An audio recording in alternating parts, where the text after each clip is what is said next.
बोलो श्री प्राणनाथ प्यारे की जय। बंदो सतगुरु चरण को करूं सो प्रेम प्रणाम। अशुभ हरन मंगल करन धनी श्री देव चंद्र जी नाम। श्री प्राणनाथ निज मूलपति श्री मिहिराज सुनाम। तेज कुंवरी श्यामा युगल को पल पल करूं प्रणाम। पिया जी को पल पल करूं प्रणाम। प्रणाम प्रणाम प्रणाम सुंदर साथ जी, प्रणाम। सुंदर साथ जी, जैसा कि हम श्री श्रृंगार ग्रंथ कर रहे हैं, 11 प्रकरण हो चुके हैं। आज 12वां प्रकरण हम प्रारंभ करने जा रहे हैं, जिसका शीर्षक है खभे कंठ मुखारविंद शोभा समूह। खभे यानी कि राज्य के कंधे, कंठ गला, मुखारविंद यानी कि पूरे मुख। मुखारविंद के अंदर सभी जो मुख के अंग हैं आ जाते हैं, तो उन सभी अंगों की शोभा का वर्णन इसके अंदर किया गया है। सबसे पहले मंगलाचरण है।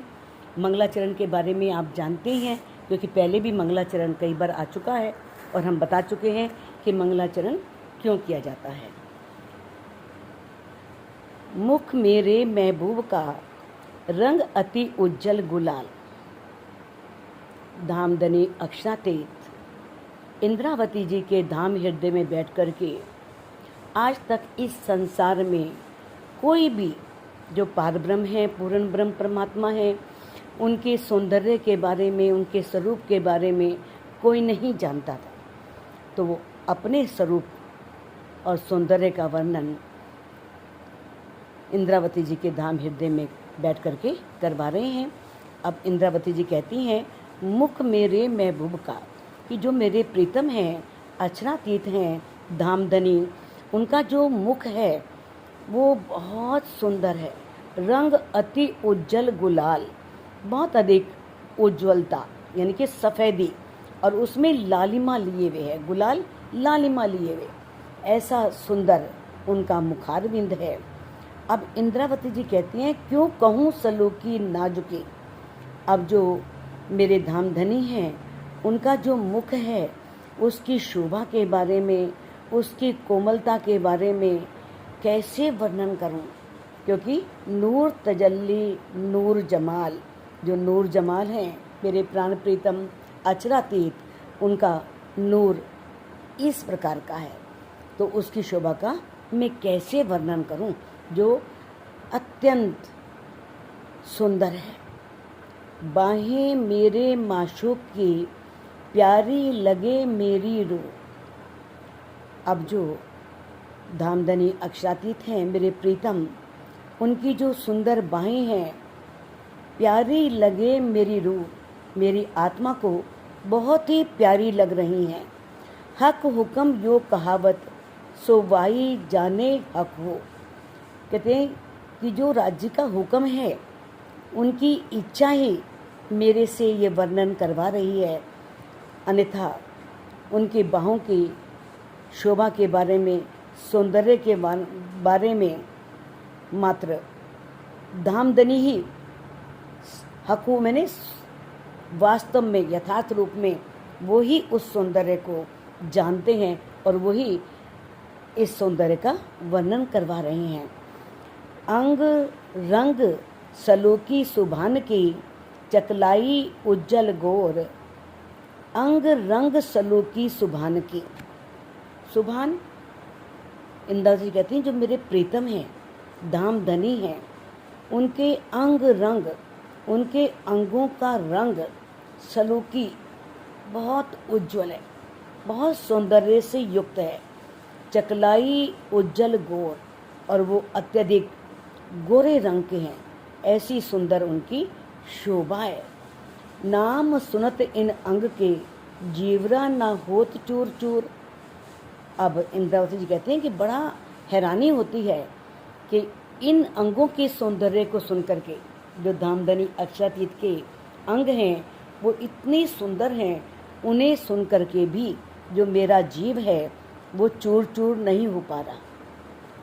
चूर चूर होने का भाव क्या है कि इतने प्रेम सौंदर्य के सागर में डुबकी लगाने के बाद भी मेरा जीव अपने अस्तित्व को भुला नहीं पा रहा, अपने आप को मिटा नहीं पा रहा, अभी तक वो उसे अपने अस्तित्व को लिए हुए है। तो ये बड़ी हैरानी होती है कि जीव जो है वो इतने सौंदर्य में डुबकी लगाने के पश्चात भी उसमें अपने अस्तित्व को विलीन क्यों नहीं कर रहा। एक छवि अंग अर्स के जोत अंग हक मूरत, जो धामधनी अक्षरातीत हैं, अर्स के जो परम धाम में रहने वाले हैं, उनके अंगों की जो छवि है, जोत अंग हक मूरत, वो कैसी है? वो जो अंग हैं उनमें जो ज्योति है ना, वो नूरमयी ज्योति है। ऐसे उनके परम धाम की नूरमयी ज्योति से धामधनी अक्षरातीत के सभी अंग भरे हुए हैं, उनमें नूरमयी ज्योति भरी हुई है। एक कहनी में आवे क्यों कर, जो कही अमृत सूरत, उस प्राण प्रीतम की सूरत के बारे में कहा गया है कि वो किशोर स्वरूप हैं, बहुत सुंदर हैं। तो ऐसे सुंदर किशोर स्वरूप की शोभा का वर्णन शब्दों में कैसे प्रकट किया जा सकता है, उसे शब्दों में कैसे वर्णन किया जा सकता है? यानी कि उसे तो चितवनी के माध्यम से देख करके अनुभव ही किया जा सकता है। खबे देत दो खूबियाँ, रू देख देख होए खुशहाल। खबे प्राण प्रीतम के जो दोनों कंधे हैं उसमें अनुपम सौंदर्य है। देख देख होए खुशहाल, और रूह जो है वो उस सौंदर्य को देख करके, जैसे ही उस सौंदर्य को देखती है रूह, तो बहुत खुशहाल होती है, बहुत प्रसन्नता उसे होती है, आनंद से भर जाती है। जो नेक आवे अर्श की लज्जत, यदि परमधाम की ये दिव्य शोभा थोड़ा सा भी इसका रस चखने को आत्मा को मिल जाए तो रोम रोम लगे रूह भाल। तो ऐसा लगता है कि शरीर के एक एक रोम में भाल, विरह के भाले चुभ रहे हैं, इतना विरह पैदा होता है ना। रोम रोम सूली सुगम, खंड खंड खांडा दार, पूछ पिया दुख अग्नि, जो तेरी विरहन नार। यानी कि इंद्रावती जी कहती हैं कि ये एक विरहनी नार जो प्रीतम से बहुत प्यार करती है और उनसे अलग हो गई है और वो विरह में है, वो ही इस बात को समझ सकती है कि किस तरह से एक एक रोम में उनका सौंदर्य कैसे भाले के समान चुभता है, कैसे दर्द पैदा करता है। खबे मच्छे कोनियाँ और कलाइयाँ काड़न, दामदनी अक्षरातीत के खबे कंधे, मच्छे डोले, कोनियाँ, और जो कोनियाँ हैं कलाइयाँ हैं, उन कलाइयों में जो बहुत सुंदर काड़न कड़े हैं, पहुँचे हथेली उंगली, और पहुँची हथेली में उंगलियाँ, और उनके नूर क्यों कर कहूँ नखन, और जो उनके उंगलियों में नख हैं उस नख की इतनी शोभा है, नखों में इतना नूर है, ऐसा अद्वितीय प्रकाश है कि उसकी शोभा के बारे में कि मैं कैसे वर्णन करूं। जोत नखन की क्यों कहूं, अवकाश रहियो भराए। अब इंद्रावती जी कह रही हैं कि मेरे प्रीतम के जो नाखून हैं, नाखूनों में जो प्रकाश है, ज्योति है, उसका मैं कैसे वर्णन करूं। इतना उसमें प्रकाश है, ऐसी नूरी ज्योति निकल रही है, ऐसा लग रहा है मानो पूरे आकाश में वो ज्योति फैल रही है, आकाश तक वो प्रकाश जा रहा है। तामे ज्योत नखन की नहरें चलियां जाएं, और जो नाखून हैं नाखूनों से निकलने वाला प्रकाश ऐसे लग रहा है मानो नूर की नहरें चल रही हों, जैसे नूरमयी जल की नहरें ही चल रही हों। इस तरह से नूर से सारा आकाश ढका हुआ है।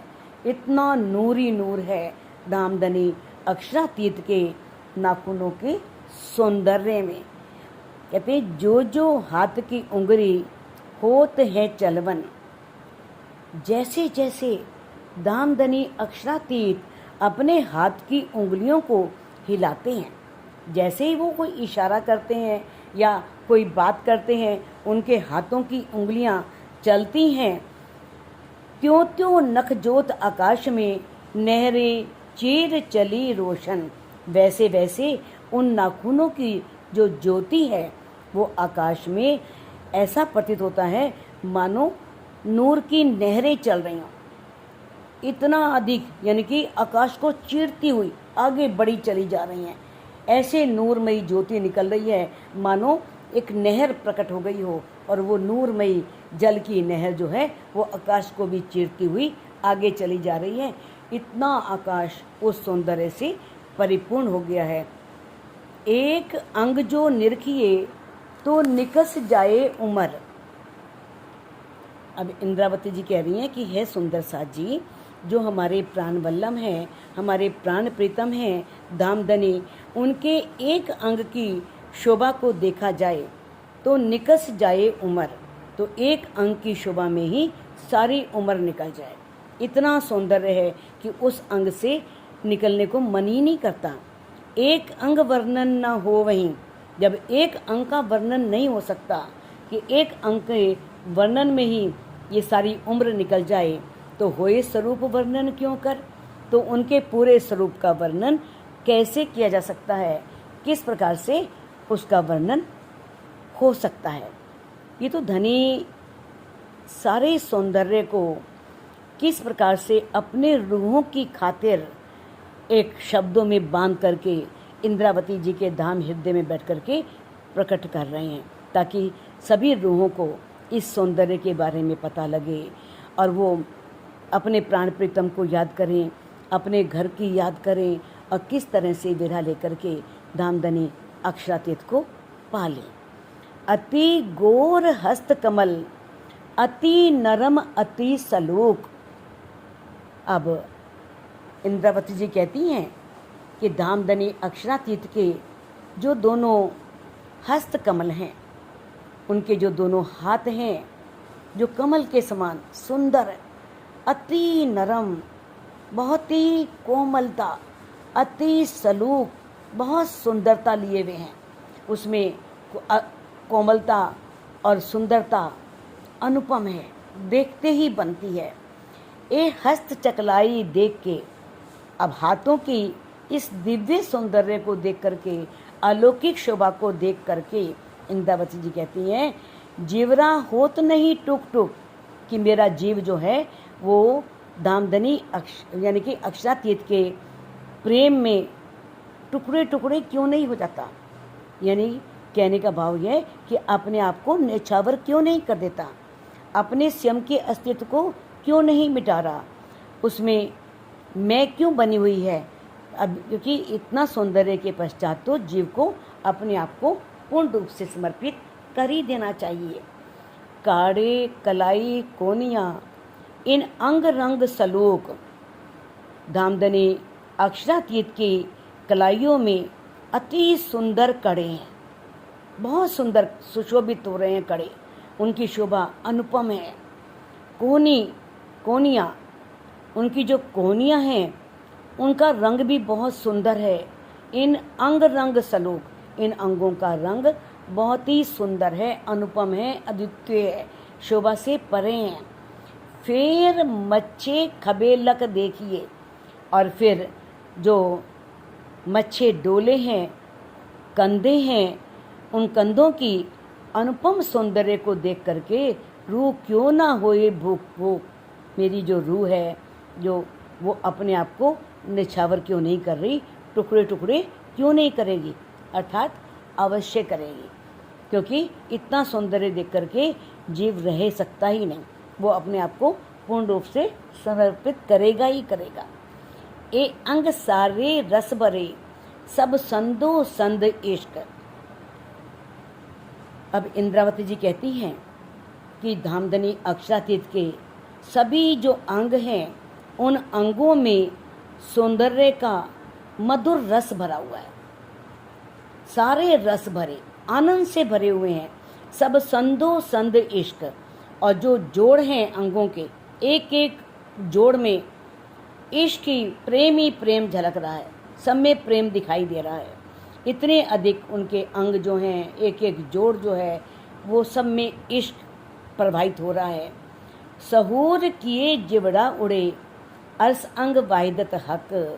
तो परमधाम का जो अर्स, परमधाम के अंगों में जो वाहिदत है, एक दिली है, तो एक दिली में इन अंगों की अलौकिक शोभा को, इसके सौंदर्य को यदि जीव विचार करे, सोचे इसके बारे में, तो प्रेम में अपने वो क्या करेगा, अपने आप को तो समर्पित कर ही देगा।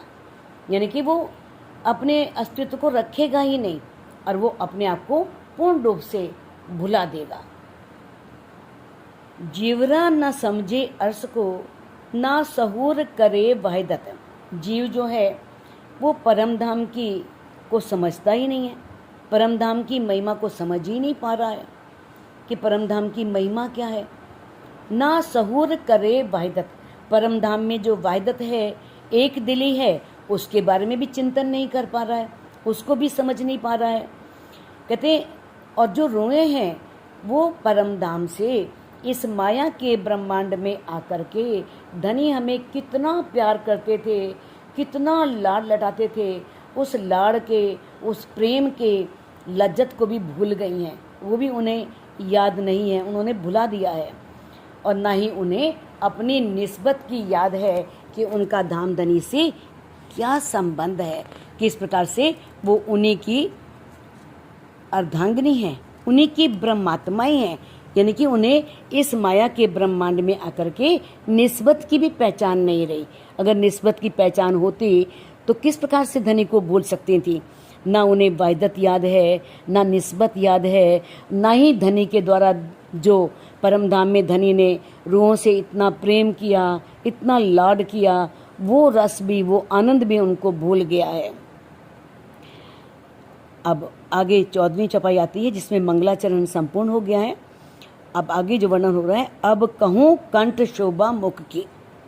अब मैं राज्य के धामधनी अक्षरातीत के गले की और मुखारविंद की शोभा का वर्णन कर रही हूँ। इंद्रावती जी कह रही है कि उनका गला कैसा है, मुखारविंद कैसा है, उन सभी में, और इश्क सबो अंग, अंग अंग में, एक एक अंग इश्क से सराबोर है, इश्क में डूबा हुआ है, सब में इश्क ही इश्क झलक रहा है। आशिक दिल छवि चुभ रही, वो जो छवि है धामधनी अक्षरातीत की, जो उनका सौंदर्य है, वो आशिक के दिल में चुभ रहा है। माशुक रूप रस रंग, माशुक का रूप, उनमें उनका सौंदर्य, किस प्रकार से वो अलौकिक शोभा आत्माओं के हृदय में चुभ रही है, यानी कि अखंड हो रही है। वो किस प्रकार से उस शोभा को दिल में बसा रही हैं। ए जो कोमलता कंठ की, क्यों कहूँ चकलाई गोर। अब इंद्रावती जी कहती हैं कि प्रीतम के जो गले की कोमलता है, जो नाजुकता है, और क्यों कहूँ चकलाई गोर, और जो गौर वर्ण है, उस गौर वर्ण की सुंदरता, एक तो गोरा रंग होता है और एक ऐसा गोरा वर्ण जो मन को मोहित कर ले, उस सौंदर्य अपनी ओर खींच ले। तो ऐसे गौर वर्ण वाली सुंदरता का वर्णन मैं किस प्रकार से करूं। नेक कैया ज्वात ख्वाब में।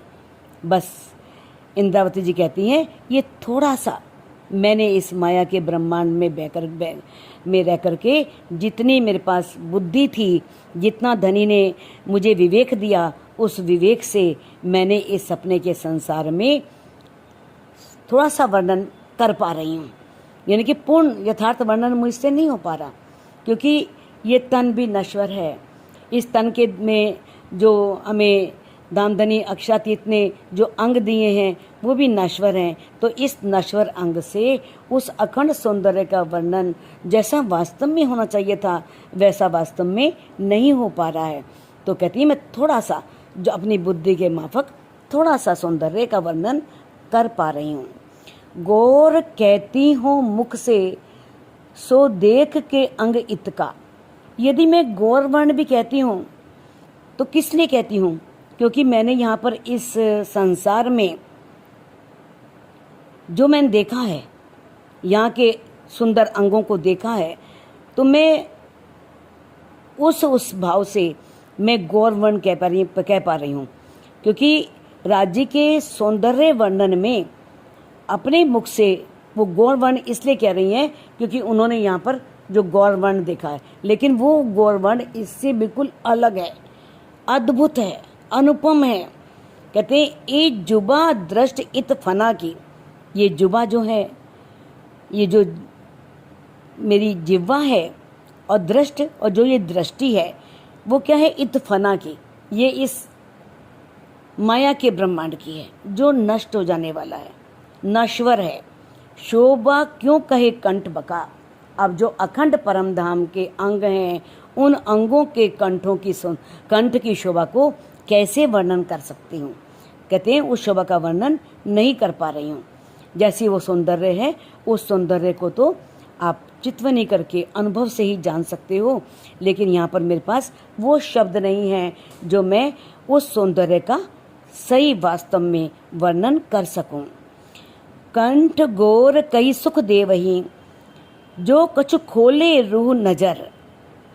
अब इंद्रावती जी कहती हैं कि जो धामधनी अक्षरातीत का जो कंठ है, जो उसका उनका गौर वर्ण है, श्वेत वर्ण जो है, वो बहुत सुख देता है, उसे बहुत देख करके आनंद मिलता है।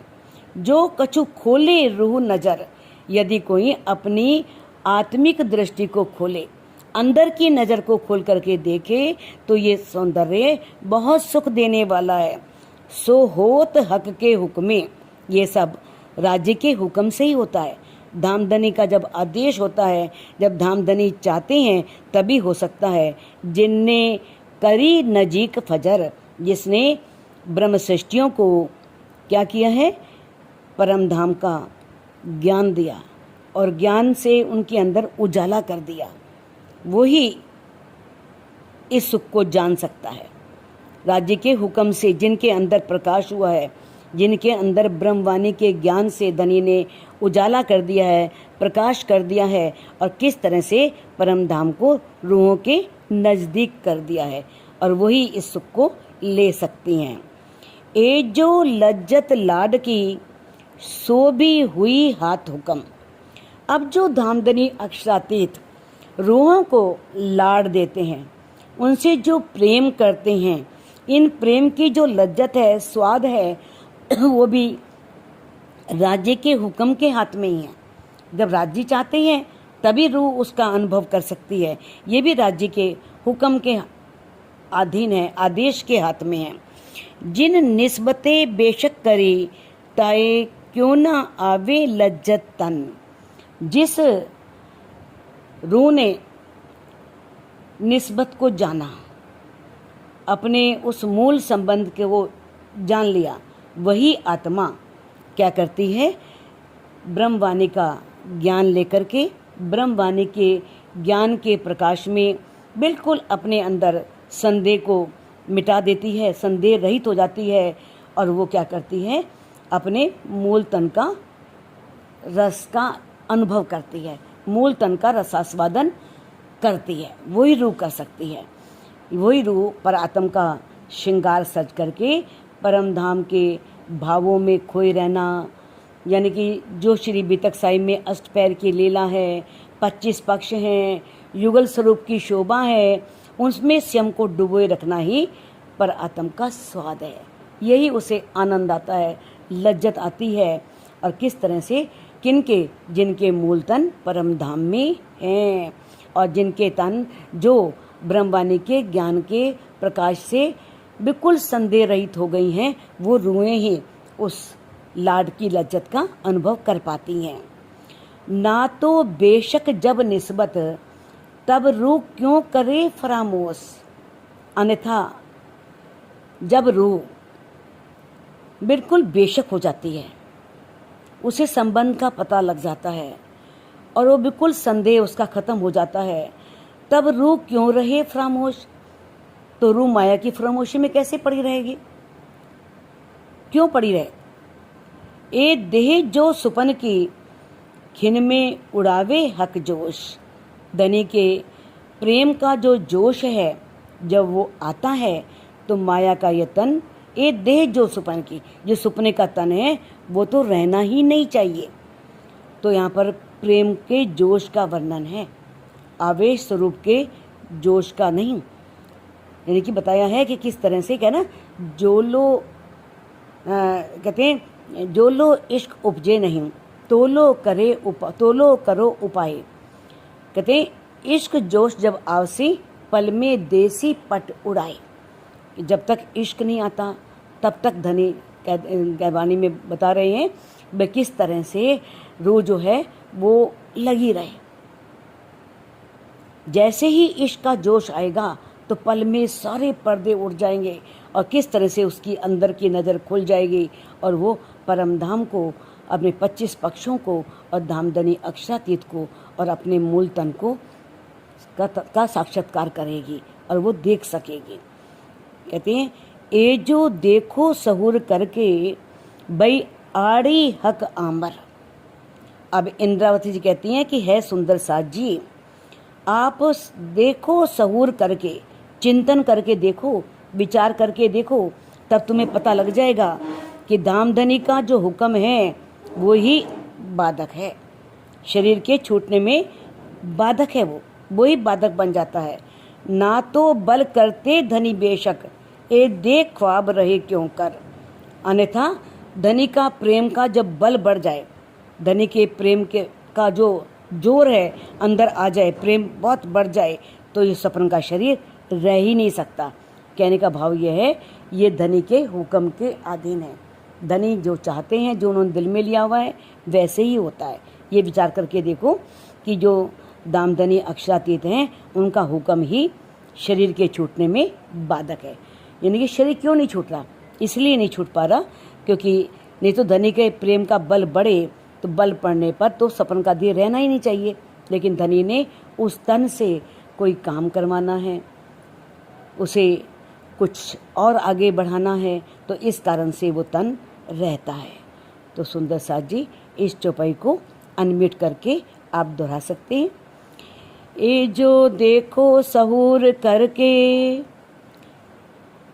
भई आड़ी हक आमर। ना तो बल करते धनी बेशक, ए दे ख्वाब रहे क्यों कर, ए दे ख्वाब रहे क्यों कर। बोलो श्री प्राणनाथ प्यारे की जय। बोलो श्री सद्गुरु महाराज की जय।